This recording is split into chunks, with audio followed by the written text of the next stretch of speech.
ubuzima Jean Gentil yarabworoshyaga rwose. Imana imwakire. Gashara ka mbere rero. Sagashara ka mbere nkabona. Ugashyiriye ababyeyi. Oya, nabona kabashyira gukora byari bigoye ugereranyije n'ubu ngubu. Byari bigoye. Zirana za televiziyo zikuzanira ama-interview adasobanutse ngo harimo ibishegu n'ibindi byose. Sezera ibyo byose kuko Ibendera TV iyi ni isakazamashusho ikaba televiziyo ikorera kuri YouTube ikuzana ibiganiro byose bishoboka. Ibendera TV nyaruka udasanga abandi bamaje kugerayo bakagutanga iby'ubwenge, ibiganiro hirya no hino, abahanzi ndetse na comedy, ibiganiro ama-interview ndetse kandi uragera usanga n'ijambo ry'Imana. Ibyo byose ni ukugerayo gusa andikamo Ibendera TV maze ukore subscribe, like na comment, ukomeze unezezwe na byinshi bashyiraho kuri Ibendera TV. Ibendera TV ihuriro ry'ibiganiro by'ubwenge, abanyamakuru bujuje ubumenyi. Nagiye kuri Radio Rwanda rero nshaka kwimenyereza umwuga w'itangazamakuru kuko nari ndagije amashuri yisumbuye nteganya kuziga kaminuza mu itangazamakuru. Ndavuga reka ngende mbe ngiye kubyiga. Koro nageze mumva muri 1991 92 mu kwezi kwa kabiri nibwo ninje muri radio noneho nyine naho nari mpamaze ariko nk'amezi nkora nk'umukorera bushake. Hanyuma ikindi mu kwa kabiri rero mbambonye amasezerano y'akazi ninjiyo rero ninjirana n'abantu bari barimo bahugurwa gukora kuri chaîne ya kabiri yitwaga deuxième chaîne. Yego nibyo ngibyo ni nka magic y'ubu ngubu. Hari chaîne ebyiri, chaîne ya kabiri icyo gihe chaîne ya kabiri nyango bafite n'umwihariko wo kudafunga. Ntago yafungaga mu gihe chaîne ya mbere iyo mwakoragaho yo rwose yari igitangaza yagezaga ati turafunze mwirirwe turongera kuvugana saa 5. Yego yafunguraga saa 11 ikageza radio saa 2 yafungoga saa 11 ikageza saa 2. Hanyuma tukongera tukagaruka saa 5. burya mbere mwagezaga saa 8 ndetse ko noneho mwageza saa 8 mugakomeza. Mwagezaga saa 8 mukongera saa 9 n'igice mugakomeza kuya saa 5 z'ijoro. Mbese abanyamakuru bafati maze rero nimufunga radio yanyu turongera guhurira kuri radio saa 5. Ubwo wenda none ntituri ubwo aruko byagenze. Rero ngeze muri radio wenda ubwo ntabwo nza kuvuga uko yumvise utangiye akazi kuko wavuze ko watangiyemo wimenyereza umwuga. Ubwo uratubwira injira bwa mbere muri radio warugiye mu kazi. Nari ngiye kwimenyereza ariko nabwo ari bwo bwa mbere nyine nabona radio. Bwa mbere ninjira muri radio byari bimeze bite? Numvaga ari nk'ibintu by'igitangaza ni nkuko nk'ubu ngubu umwana w'ubu wamubwira ngo abonye nka visa yo kujya muri Amerika. Urumva byari ibintu bikomeye cyane. Umvuti radio subu ndayikandagiramo nte ivuga ite utazi no mu mutwe wanjye uko radio imeze. Byari ibintu rero by'ibitangaza nifite amatsiko yo kureba buri kantu yo kubaza. Nuko ninjiyemo rero n'amatsiko menshi no kureba ibintu by'ibitangaza cyane ko radio ya kera yari ibyuma byinshi cyane. Ubwo kubera ko computer cyangwa ordinateur cyangwa mudasobwa ibifite hafi ibintu byose ariko mwebwe ibyuma byinshi byabaga ari ibyuma byinshi turi bubigarukeho. Nuko winjiramo urareba banyereka ibyo ngomba gukora nuko nkagenda mbyubahiriza nyine. Hako umunsi wa mbere nyine wari umunsi w'amateka kuri njye wari umunsi udasanzwe. Gute?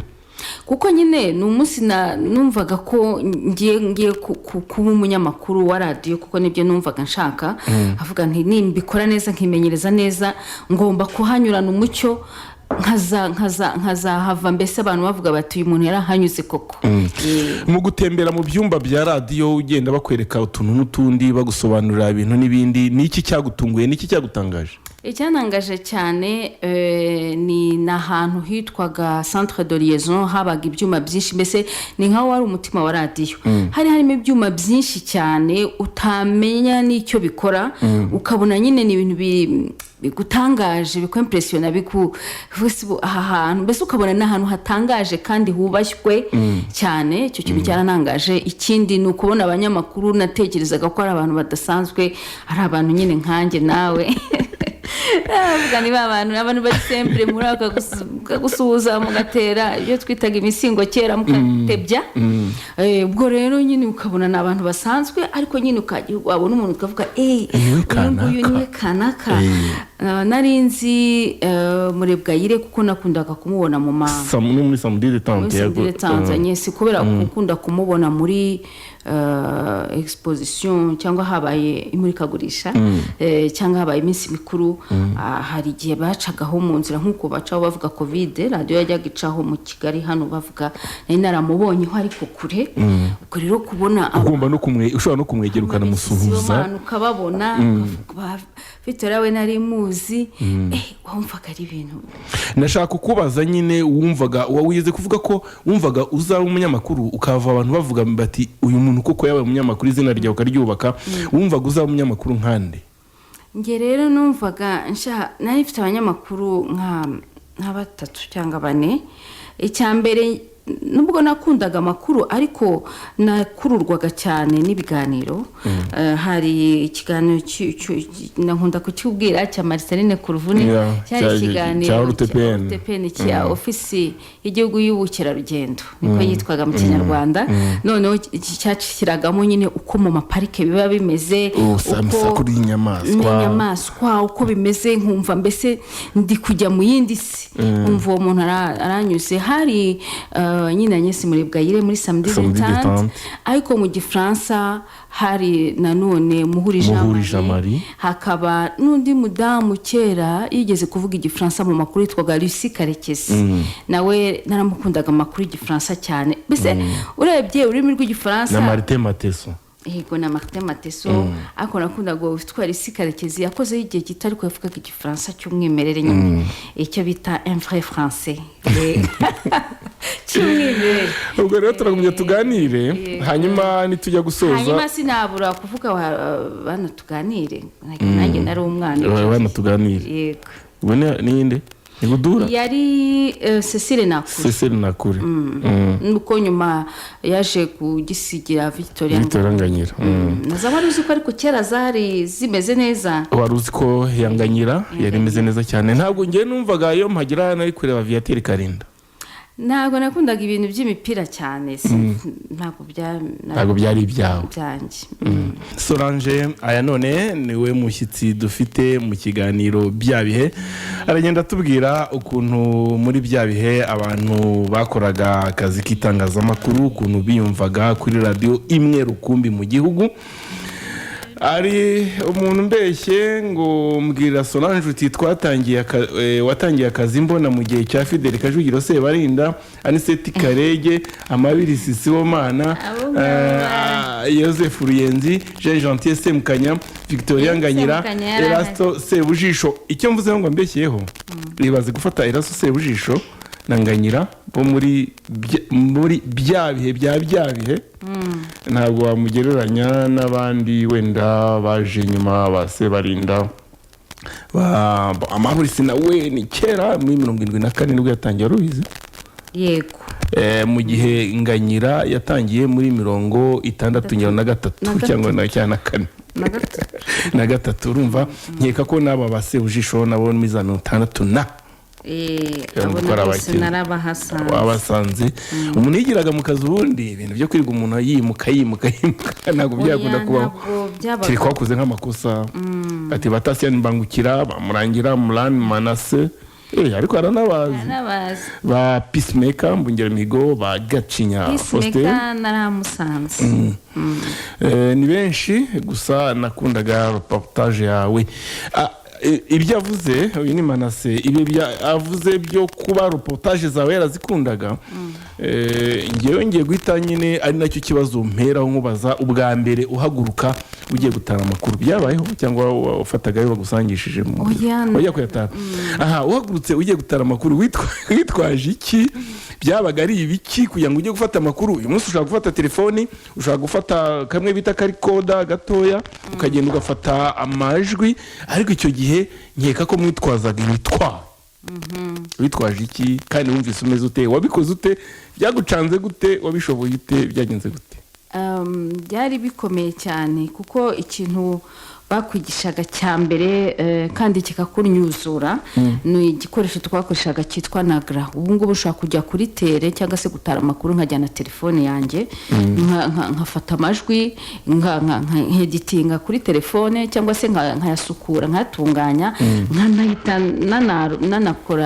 nkanahita nifata amajwi inkuru nkayitunganya kuri tere nkayohereza muri studio bakayihitisha. nawe kera rero cyari igikoresho cyitwa nagra, cyari igikoresho kinini cyane cy'ibiro 20 ukagikubita ku rutugu uburetse gato kugira ngo ufate amajwi wikoreraga mwakunda gushyira ku rutugu gifite urukandara rw'uruhu ukwirwa muri Sonepara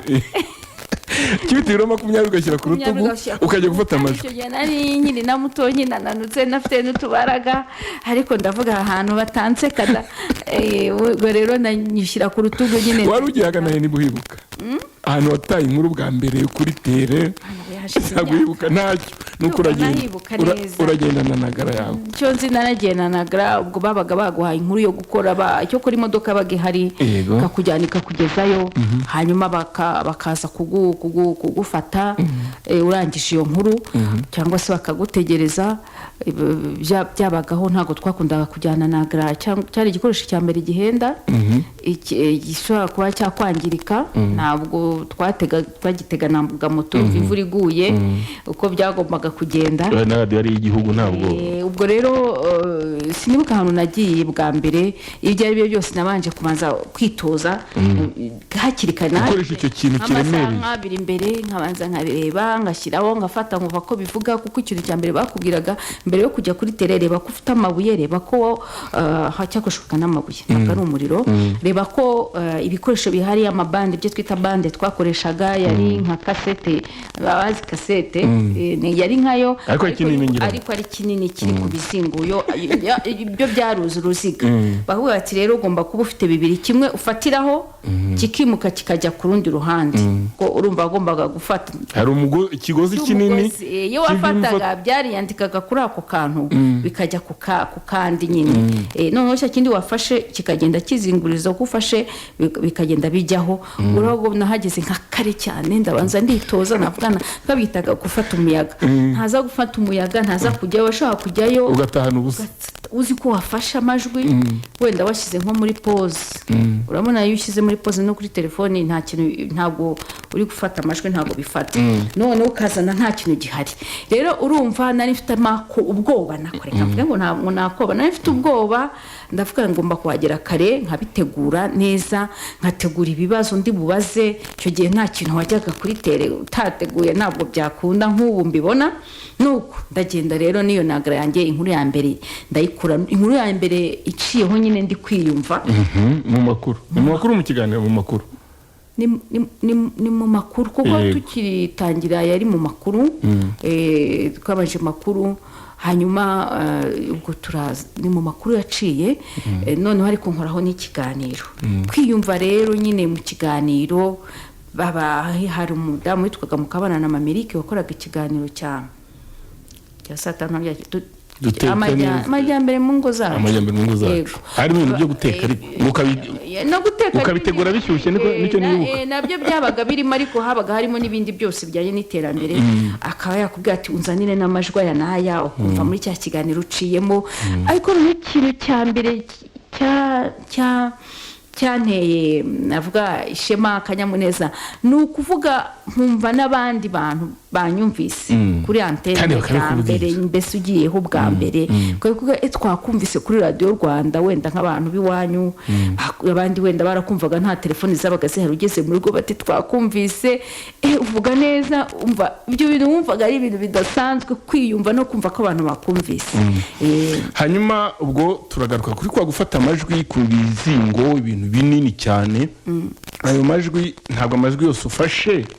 ugomba kugenda ngo yakine mba ari inkuru mu makuru wafasha amajwi y'iminota 30 ushaka gukinamo nk'iminota ushyiraho nk'iminota 2 3 5. Icyo gihe wabigenza gute ko icyo kigozi cyabaga ari kinini waragikataga hari ubundi buryo bwari gusubiza inyuma ukabisiba nk'uko tubigenza bigenda bite? Tugiye nko kuri stade habaye nk'iminsi mikuru urumva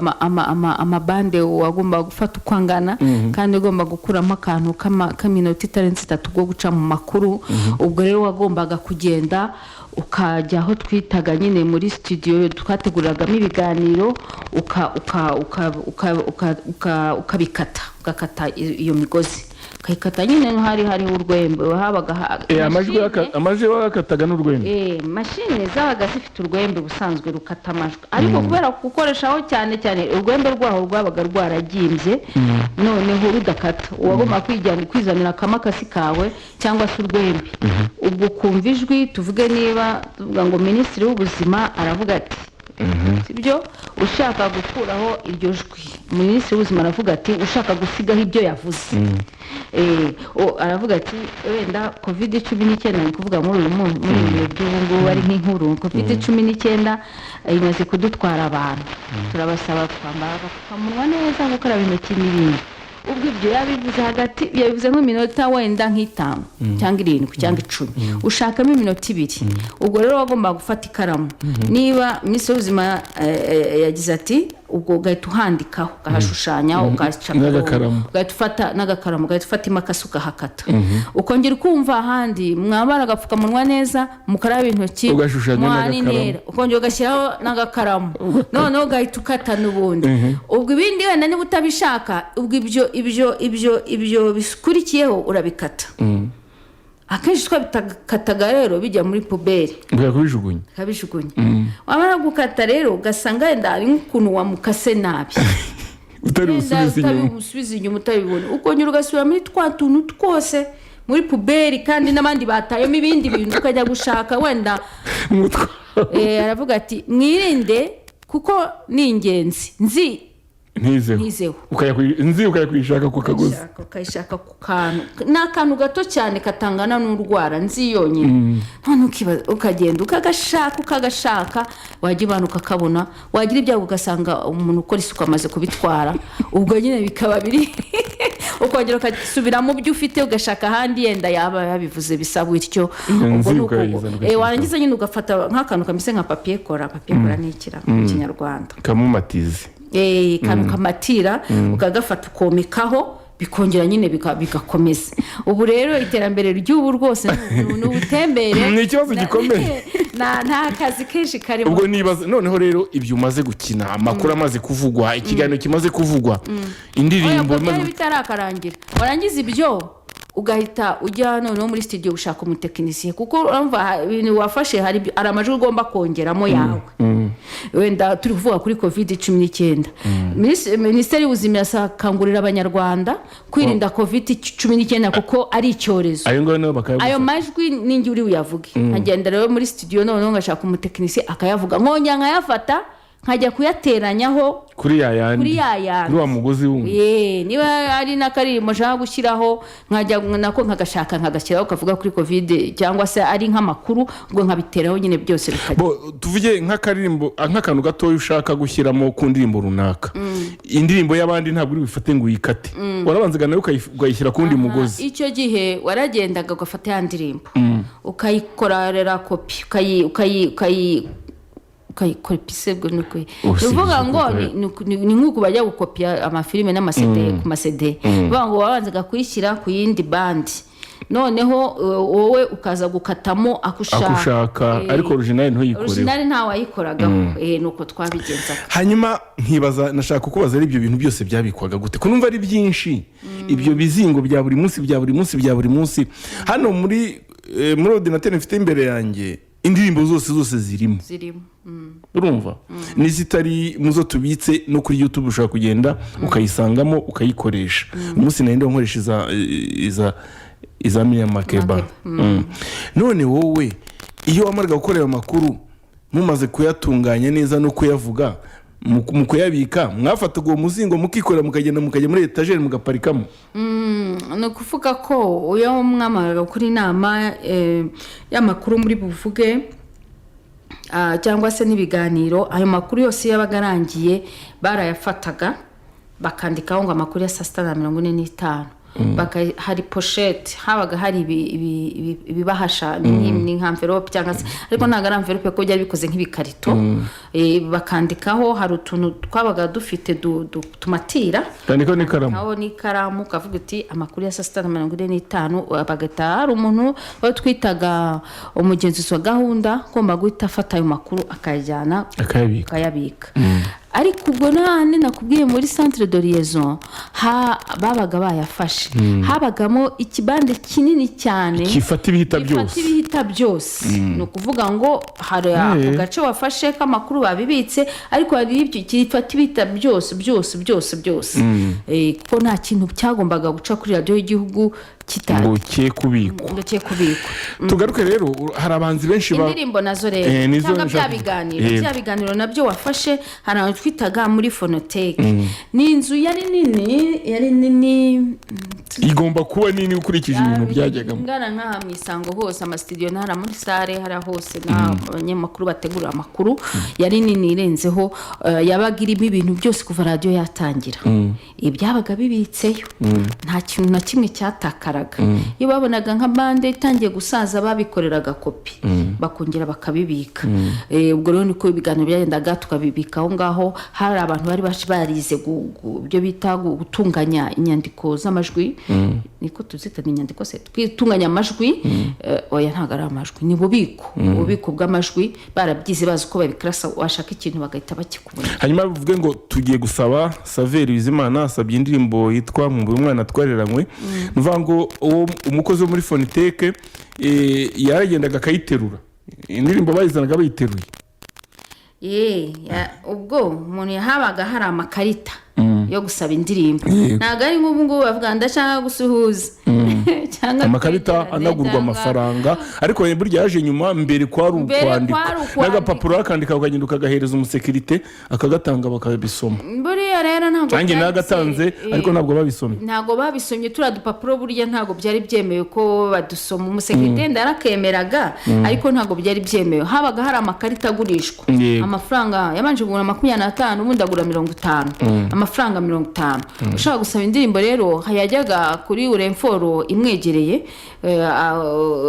cyangwa no kuvuga ngo aho kera nyine ubwo yari Uremforo ku biro by'akarere bya Uremforo cyangwa se Radio Rwanda yabaga ihagarariwe muri buri karere noneho akagura iyo karita yamara kwigura akayihasiga babandi bakaziyaranja kuzajyana ya karita kuri Radio Rwanda n'imodoka noneho ubwo abanyamakuru rero harana iyo amakarita yazaga abandi bayashyiraga no mu iposita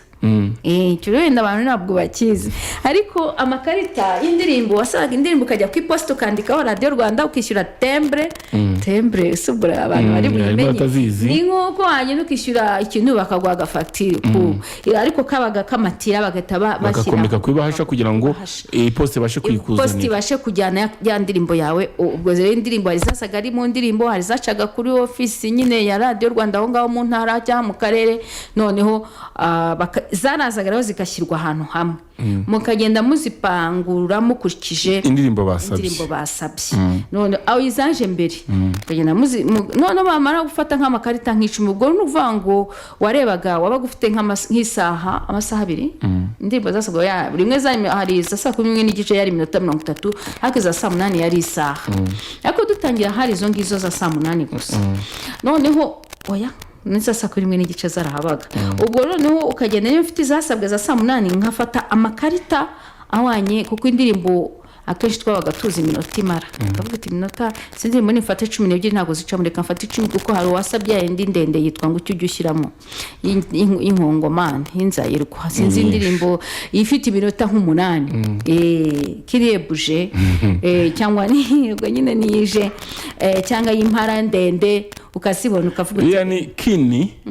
buje buriye cyo bivuga ni Kinshasa mu buje kini ni Kinshasa mu byine kini buje no kuvuga rero ugafata izo zose ukazitondeka warangiza noneho ukajya muri studio ukajya kuzishaka nayimgibaje kuzishaka cyangwa ukazituma ukora muri Phonothèque wajyagayo warafata urupapuro ukandika indirimbo zose zasabwe ni ikihe kiganiro ni indirimbo zasabwe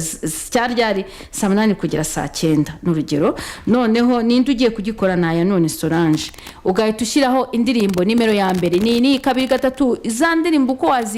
wazanditse ukagenda ugahereza mu bubiko bakazigushakira zabaga ubwo nyine bakazitereka ahantu na yarwa rupapuro rwa indirimbo bakazizana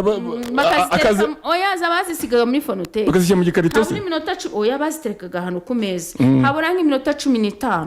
ukajya kuzifata 20 ukavuga uti nje gufata za ndirimbo za saa 8 ni Solange babaga bakuzi cyangwa se ni Jean Gentil ubwo ugahita ufata indirimbo zawe ukazitwara bitusobanuriza mu gikarito se oya ntabwo zabaga ari nyinshi cyane yabaga ari nk'icumi twaraga mu ntoki nyine babyita kuzibangata hari igihe zabaga no hari nyinshi zinaremereye kandi zo zabaga kuri bandi Remera bitaga bando studio ku buryo zaremeraga cyane indirimbo ziremereye ukazijyana rero kazi umutekinisiye kamuha agapapuro kuko ziri gukurikirana nawe ukajya muri studio ukavuga uti ngiye kuvuga kini ebuje ngiye kuvuga se gushyiraho indirimbo imwe uririmba mu gitondo ni Rita ubwo rero ukajya kuvugana n'umutekinisiye kwari ugukoresha amasinye ari mu kirahuri inyuma nawe akureba nima agiye gushyiraho indangakiganiro ukazamura agatoki ko ikiganiro gitangiye ukamenya ukitonda muri studio habaga amatara rimwe rikubwira ko uri gutambuka urimo kumvikana hanze ya studio n'irindi rikubwira ko utari kumvikana iyo bajyaga kuguha ijambo rero baraguteguzaga rimwe bagakanda iryo tara rikamyasa cyane inshuro nk'eshatenye bakubwira bati itonde tugiye kuguha mikoro ndavuga ibyo ubonye noneho ubwo icyo gihe nyine bakaguha ijambo ukatangira niba ari amakuru niba ari iki nuko byabaga bimeze none se ko udashaka turuhuka kandi turuhuke nta kibazo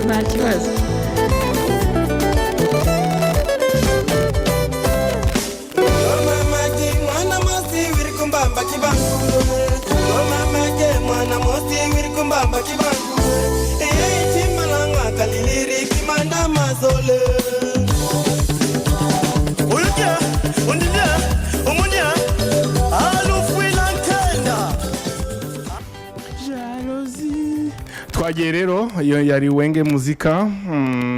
nuko Solange yaravuze ati twajya gushyiraho nk'iyo ndirimbo turi mu kiganiro bya bihe turi kumwe na Solange aya none baragenda adusogongeza uburyo kera bakoraga mu bihenge numva ko byari bigoye cyane bikomeye bisaba gukora cyane bisaba ubuhanga bwinshi bisaba n'ubwitonzi bwinshi cyane sibyo yego byasabaga ubwitonzi bwinshi bigasaba ubuseriye ubuseriye ni iki simbiza ariko nta mikino mbese nta mikino kudakina kuri radio y'igihugu naze numva tuguhaye mikro wagombaga kwifata nk'ikintu cy'agaciro ikintu naze numva Christophe Agabarore itonde Christophe Cleophas Barore avuga ati burya muri radio Rwanda no gukorora ntabwo twakororaga ngwazemo akantu cyangwa urupapuro ufata urupapuro urimo usoma amakuru urunyeganyeze ruvuga ibyo byabaga ari dosiye ikomeye byabaga ari ikibazo gikomeye nyine bakabifata ko utari seriye mu kazi radio y'igihugu utari seriye kuvuga amakuru gatangira kuvuga ngo mutubabarire twatwibeshye inshuro zingahe barakubaza bati se uyu munsi waje mu kazi wabiteguye cyangwa ufite akandi kabazo niba utabishoboye ndibuka hari igihe twigeze kuba twavugaga indirimbo zasabwe hagati y'indirimbo n'indi nyine nge na Jean Gentil turarangara ntitwabona ko ibyataraba tuteguza ntitwabibona turakomeza turivugira baduhijwi kandi urumva umutekinisiye n'imindi birangiye ntago yashyiraho indi oya yari gushyiraho indi gutese kandi agomba yandika urupapuro agomba kugwana abasanga mu byanyu arimo guseka nzi ikintu twarimo tuvuga ari no turi gutera inkuru nawe urabyumva nkuko hano iyo indirimbo igiyemo tuba tuvugana noneho turaseka akantu gato gusaka caho umuntu wari chef wa programu umuyobozi wa programu yitwaga Frodouard yahise ava mu biro bye aratubwira ati mwabagore mwe hano muri kuri radio y'igihugu mwari mubizi nonse ni gute babamukuru muri guseka muri kwivugira ibintu bidahuje na gahunda turimo mwite mutaha ndakikorera ngo turataha nyine cyane aradusezerera ati mutahe muzagaruke muzi icyo mugomba gukora asigara yikorera muzagaruke mwashyize ubwenge cyane kuva icyo gihe byari ibintu bikomeye radiyo y'igihugu yari yubashywe bikomeye. hanyuma mfite andi matsiko n'abakunzi bacu bari buze mu kanya turaho umwanya nabo batubwire n'ubwo iminota irimo igenda mu makuru mwajyaga kuyashaka birumvikana iyo mudafite ababahagarariye mu maperefegiture bakayaboherereza ariya makuru yo mu mahanga ko na interineti yabagaho nkumva ngo ibiro ntaramakuru ngo tasi ngo Reuters France Presse ibyo naja hari cyo muri ntuza mu Misiri nani muri kwa Kadafi nibagiye ko cyitwa n'ijana yitwaga ijana n'ibindi byose nk'ibyo ibiro ntaramakuru byabagezagaho amakuru gute ndetse n'amajwi kandi tuzi neza yuko nta internet yari ihari. Rero kera habagaho ibyo bita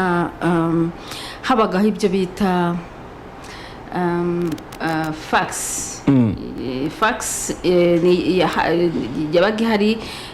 ari machine boherezaho amakuru kaba warafashe abonnement n'icyarya warafashe ifatabuguzi urakoze kaba warafashe ifatabuguzi kuri tuvuge RFI cyangwa se kuri Reuters cyangwa se kuri ikindi niki ibira bihugu byose byabaga bifite ibiro ntaramakuru Radio Rwanda yabaga ifiteho ifatabuguzi ku buryo buri nkuru yose yabaga isohotse ku isi bayiboherezaga ukayibona kuri mashini cyayitangaje bahitaga bayohereza habaga rero hari umuntu n'umunyamakuru uri mu makuru yabaga ashinzwe kujya kureba ko uretse ko habaga hari n'umuntu aho ngaho ushinzwe kuzifata ko zarazaga zimwe zikagwa hasi uko zigenda ziza akagenda zica akazishyira ushinzwe amakuru ngo arebemo inkuru yavuga zabaga ziza mukagenda mugafata mukareba inkuru igezweho ni iyihe niba ari Kadafi abanyamerika bamuteye niba ari biki ibyo byose twabaga nta internet yabaga ihari ariko hari ubwo buryo bw'iyo mashini ikora mu buryo bwa fax yazanaga nyine. Hanyuma amajwi yakaza ate fax kuko amajwi nayo narayumvaga amajwi babaga bakabuse ayo maradiyo ya nyuma byavugaga nabi kandi kera uribuka ko hariho FM habaga hariho shortwaves nuvuga na amajwi yaratari yakagira ku rwego nk'uko ngo atayunguruye nuvuga ngo nyuma y'imyaka 50 hashobora kuba haraje ubundi buryo butari FM bukoreshwa ku buryo ijwi noneho ryaba ari ryiza kurusha uko rimeze ubu ngubu ubwo rero kera hari habanje kubaho amajwi yandayo bitwaga kuri Radio Square ngo turayumvira muri swa ngo ntabwo ivuga muri FM ngo bayumvira muri swa ni yabaga ari shortwaves nuvuga ngo ababaga bayakapse gukapta babaga bayafashe bakayarekodinga kuri bya imashini noneho mwayirekodingaga ari mahito uwo mwanya kuko nta kuzayabona ahandi mvuga ngo refugiye kuvuga amakuru urabiri hafi ayo wumva agushishikaje uhite uyafata babaga baza amasaha ni muri centre de liaison babaga baza amasaha y'amarakuru mpuzamahanga bakayafatirayo noneho bamara kuyafata nyine ushinzwe amakuru akajya kuyakura muri aho ngaho nyine habaga ibyuma byinshi nahoze mvuga bakayafata bakayazana nyine mu babishinzwe mu makuru kugira ngo baze kuza kuyakoresha. Shortwaves ni uburyo bwa kera bwari buriho bwo gukoresha radiyo hari ukuntu twe twumvaga kuko habaga Radio Rwanda akabaho Radio Burundi buriya hariho na Radio Uganda n'iki byose iradiyo buriya twumvaga yitwaga igihugu kuko radiyo ari ishusho y'igihugu tukavuga ngo hajemo ibihugu byinshi wenda cyane cyane nijoro cyane mu gitondo bikaza bigahuriramo ari byinshi umuntu yavuga iradiyo yawe ukumva izindi zirayimize ukumva ntivuga ubwo rero niko byatangiye ariko wowe waje muri Radio FM imaze nk'imyaka 10 yari itangiye kumenyekana naje hari televiziyo nibwo yari ije 91 yo mu Rwanda kuvuga rero naje hari iterambere navuga yuko ryari rimaze kuza ugereranyije nuko wenda abandi batangiye bakivugiramo ayo majwi yabaga arimo amakaraza yabaga arimo izindi radiyo ukumva zivugiyemo nuko nguko byari bimeze. Reka turebe niba nta bantu batwandikiye mu kanya turitaba n'abantu nka babiri bakuganirize hanyuma dusoze ikiganiro cyacu. Twavuze ku itangazamakuru muri bya bihe itangazamakuru ryakorwaga uburyo butworohereza gukora inkuru uyu munsi, uburyo butworohereza kuvugana butariho ariko mwarageragezaga mukabikora. Yitwa Didier Muhanga Seka nabo ati mubwire niba abanyamakuru aho bari cyangwa ni mumbwire niba abanyamakuru aho bari witwa Jean Gilles Mazuru na Tisiani Mbangukira. Ubwo nimba ufite amakuru urababwira. Hanyuma hari umugabo w'inshuti yanjye Tisiani Mbangukira na Jean Gilles Mazuru GGM ari kuri radio Izuba GGM wenjya mubona ntabwo yitembera hano. Hari umuvandimwe mu inshuti yanjye kabisa uvuze ati umunsi uhurize by'umwihariko Solange aya none ati wize muri EPA atubanza yarize muri EPA Rugunga aho nize nanjye aya nagari AP Rugunga AP Rugunga ntabwo nahize ahubwo ngiwe nize kuri EPA. Wize kuri EPA wowe. Hanyuma rero Papa Brian agira igitondo kiza cyane. Papa Brian ashaka kubaho ubwazi umusaza wanjye niwe wize muri AP Rugunga. Ko twitiranwa ashobora kuba ariyo mpamvu ya nawe yitwa none. Yego. Aya none se niso. Yego. Niyo mpamvu. Se gutambaza ya none ari asaba amagambo y'abantu se nzabikubwira mu ikindi gihe nzi ko ari amagambo y'abantu nyine. Ntabwo ari amagambo. Ati Solange yatangiye akazi ntangiye primaire. Uyu nguni n'umushuti wawe Faustin ari Nyamagabe ngo watangiye akazi atangiye primaire. Umva yuko rero ngewe ndi umuntu mukuru aje anyubaha nyine. Hanyuma rero Solange mfite akabazo k'amatsiko abanyamakuru mwari abastari sibyo? Niki cyakubayeho mu buzima bwawe ni ukwe kuntu kudasanzwe abantu bagufashe mu buzima bwawe wenda ari mu isoko wenda ari hehe bitewe no kuri umunyamakuru byagenze gute? Ariko abantu ijambo betwe kubanegana sambiri ndabona igiye iri hafi. Ikintu cya mbere mbese ahantu abantu bamfashe nk'udasanzwe ni muri kagurisha. Bizi kera twajyaga mu murikagurisha abantu bagasabira y'indirimbo abantu bazaga kukureba ukunda kwitegereza bamwe bakagukoraho Solange ya none bakabona ni ibintu by'ibitangaza bahuye nabyo. Niyo nari mbonye nyine nari ngiye ahantu muri public nini ubundi kubera nabaga ari ukujya gushaka amakuru uri muri studio nta bantu baba bakumva ariko batakubona. Rero iyo abantu bakubonye nyine bakabona ni wowe baratangara. Sinakera gusa n'ubu ngubu ari igihe ujya ahantu umuntu akagura si ni wowe ukabona ko mbese aratangaye cyane. Icyo gihe rero nyine wumva nawe bigushimishije ko ari abantu bakumva umuntu akakubwira ati nkunda ibiganiro byawe wa mugenzi wacu tujya dushyira wa mukunzi wacu tujya dushyiraho biriya ni ibintu bikunezeza bikaruta n'umushahara kubera ko aka kazi ntabwo ari ukugakora kubera ko gahemberwa gusa n'akazi umuntu akora kubera ko agakunda. Ibya televiziyo ntabwo mbizi neza kuko burya byari ibintu bibiri bitandukanye kandi n'ubu ntabwo bihuye cyane ariko mbona bahuza. Twebwe abantu bo kuri televiziyo nta nubwo twakundaga kubonana n'aba radio babaga ari abantu bari ukwabo. Ntabwo rero namenye fonction cyangwa se uko bakoraga ariko nabwo ntago byari byoroshye ugereranyije nuko bakora ubu. Gashara ka mbere rero gashara ka mbere nkabona ugashyiriye ababyeyi oya nabona ko abashyiriye naguremo umukecuru nyine igitenge muzehe muguriramo akabyeri kitwaga Carlsberg mwari n'abasirimu ni akabyeri k'abasirimu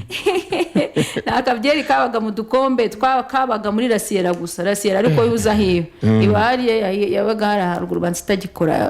yariye ikara nka alimentation uragenda ukaguramo nkuko wavuga simba ubu ngubu papa rero akaba yaragakundaga yarigeze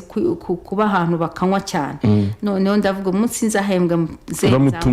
ndamutungura ubu wakaguze nkangahe ukabye nka 300 karenzaga naguzaga akarito kose karimo nka 6 ukari nka 700 cyangwa icyabiri kari nk'icyabiri byabyo byose umva ko nta kutagize kabisa umukecuru umugura nk'igitenge cy'cyatanu nk'iki cyatanu n'isuku cyarenga naho cyari nk'icyatanu nanjye rero ndagenda nimezamo neza nk'umuntu nyine uhembwa agashahara nuko uri n'umusitari nari ntaraba umusitari nuko n'ubu ntariwe kumva ugeze kuri radio wari umusitari ntabwo nta ngorane zari zirimo cyane ingorane zari zirimo urumva yari radio y'igihugu ishamikiye kuri presidence ishamikiye kuri presidence mesi hari ahantu ugomba kwigengesera cyane ibyo ushaka kutubwira kwigengesera cyane izo zari inzitizi izindi nzitizi n'izikoranabuhanga nyine tekinoloji ntabwo yari iteye imbere cyane ku buryo rero utashoboraga gukora byari bigoye ugereranyije n'ubu ngubu byari bigoye hanyuma rero wenda ikindi nk'inzitizi se nta mashuri y'itangazamakuru yabagaho wagombaga kwigira ku murimo kwigira ku murimo nabyo ni ibintu bitari byoroshye cyane ariko twashoboye kubibamo turabikora wakwitabye uriya muntu sinzi umuntu wabonaga iyo alo yego muramutse neza aramutse muravugana na byose n'Imana ndi ku Rutabo mbongeye nayibajije aho ngaho babacyuye ikiganiro kitarangiye kubera mwakoze amakosa nyuma yaho ntihabayeho gusaba imbabazi ntihabayeho gusaba imbabazi nyuma yaho kugira mugaruke mu kazi ntihabayeho gusaba imbabazi kuko urumva ntari mugiye mu makosa urakoze cyane nyine urumva radio y'igihugu ntabwo ari nk'uko nguko ubona ikintu cyose niba ugiye no kuvuga indirimbo zasabwe ikintu cyose waracyandikaga nibagiwe kubivuga niba ari ikiganiro ibyo uri buvuga byose wabyandikaga ukabisoma ibyo warangiza ukabisoma ubwo rero kuvuga ngo abantu bikoraga ibyo bashatse nk'uko mbibona ubu umunyamakuru akaza muri studio atateguye ntibyashobokaga ubwo rero twarasohokaga twagera hanze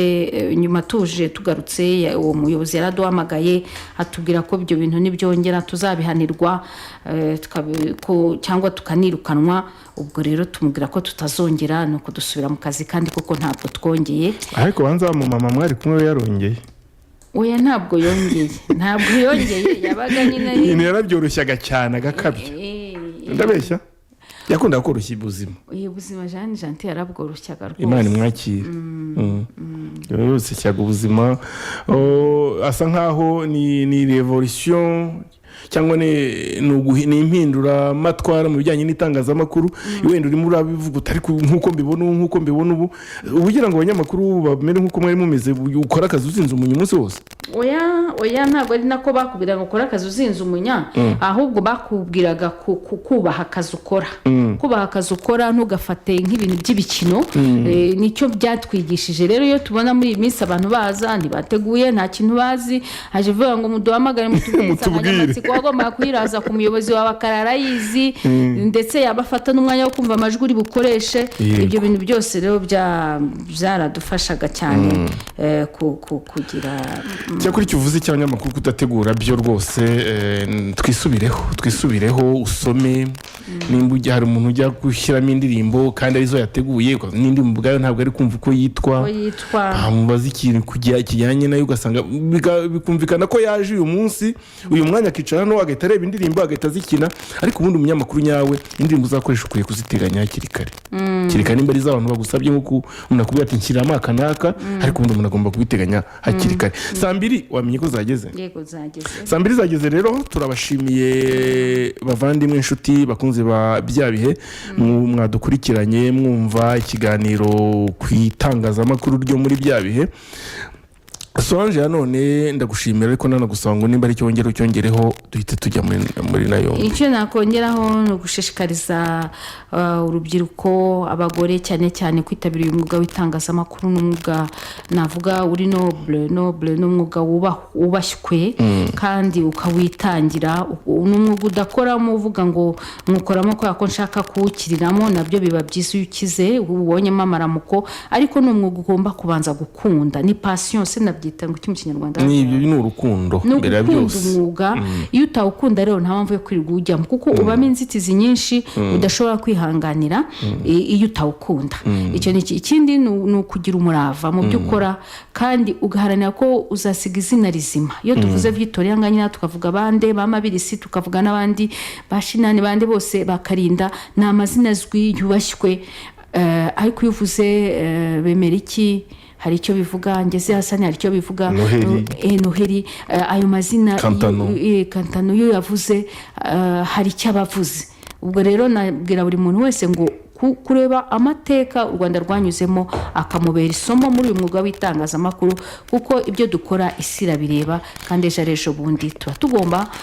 kuza byisobanura urakoze cyane. Ikiganiro byabihe rero na tukisoreje tuzongera ku gatandatu w'igitaha.